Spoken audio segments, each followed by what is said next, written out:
ஒரு ladies club கூட்டத்தில் வந்திருந்த நடுவர் அங்கிருந்த பெண்களை பார்த்து, நீங்க உங்க கணவர்கிட்ட எப்போது கடைசியாக ஐ லவ் யூ அப்படின்னு சொன்னீங்க அப்படின்னு கேட்டார். ஒரு பெண், இன்னைக்கு நான் கூறினேன் அப்படின்னு சொன்னா. அடுத்த பெண், 2 நாட்களுக்கு முன்னாடி அப்படின்னு கூறினா. ஒரு சிலர் 1 வாரத்துக்கு முன்னாடி அப்படின்னு சொன்னாங்க. நடுவர் சொன்னாரு, நீங்க அனைவருமே அவர் கணவருக்கு ஐ லவ் யூ என்று ஒரு மெசேஜ் அனுப்புங்க. இப்போது யாருக்கு வியப்பான பதில் வருகிறதோ அவங்களுக்கு ஒரு தலை சிறந்த பரிசு காத்திருக்கிறது அப்படின்னு சொன்னார். ஒவ்வொருத்தருமே அவர் கணவர்களுக்கு மெசேஜ் அனுப்ப தொடங்கினாங்க. மெசேஜுக்கு வந்த பதில் என்ன தெரியுமா?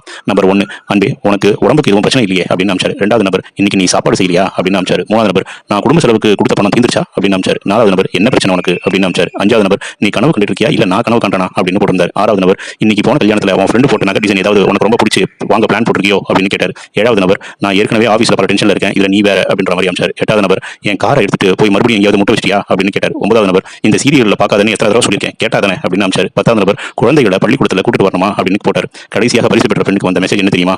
யார் இது என் பொண்டாட்டி மொபைல்ல இருந்து எனக்கு மெசேஜ் அனுப்புறது அப்படின்னு போட்டிருந்தார். இந்த விஷயம் கணவன் மனைவி இருவருக்குமே பொருந்தும். முடிஞ்சா நீங்களும் உங்க வீட்டுல கணவருக்கும் மனைவிக்கோ SMS அனுப்பி பாருங்க. அப்போ தெரியும் உண்மையான அன்பு என்ன அப்படின்றது.